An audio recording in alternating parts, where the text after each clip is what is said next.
ابھی جو ٹورسٹ آتے ہیں نا وہ بائی ڈیفالٹ آتے ہیں. جنہوں نے K2 چڑھنا ہے نا انہوں نے ہر حالت میں چڑھنا ہے.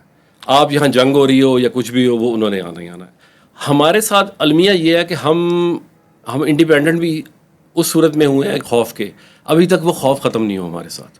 سیکورٹی اسٹیٹ تو ہے. ہر ایک ٹورسٹ آتا ہے نا پاکستان میں, فورن ٹورسٹ کی میں بات کروں تو اب میں گھر سے ویزا لگوا کے نہیں دیتا اس کو, یا کوئی پرائیویٹ ٹور آپریٹر نہیں دیتا. گورنمنٹ آف پاکستان کا ذمہ دار محکمہ اس کو ٹورسٹ ویزا ایشو کرتا ہے. ٹھیک ہے. اب یہاں 50 جگہ اس کی چیکنگ ہوتی ہے, 50 جگہ کوشچن آنسرنگ ہوتی ہے, 50 آنکھیں اس کو دیکھ رہی ہوتی ہیں, تو انکمفرٹیبل ہوگا. اب جب تک یہ ہم اپنے رویے تبدیل نہیں کریں گے نا آپ کا ٹورزم فلرش نہیں کرے گا.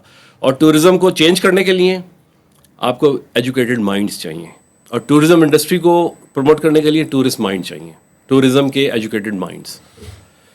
ٹھیک ہے نا. صحیح ہے. اچھا, پھر ایک چیز اور ہے ہمارے ملک میں آ رہی ہے, آپ نے غور کیا ہوگا کہ ایک چیز ہوتی ہے اس وقت UN کے انڈر ایک SDGs ہیں, یونس کے سسٹینیبل ڈیولپمنٹ گولز. اب ہمارے ملک میں سسٹینیبل ایکو ٹورزم پہ کوئی کام نہیں ہو رہا ہے.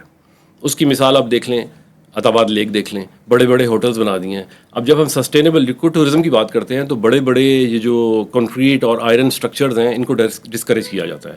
چھوٹی چھوٹی لاجز سسٹینیبل ایکو لاجز کہلاتی ہیں. وہ آپ کمراٹ ویلی دیکھ لیں.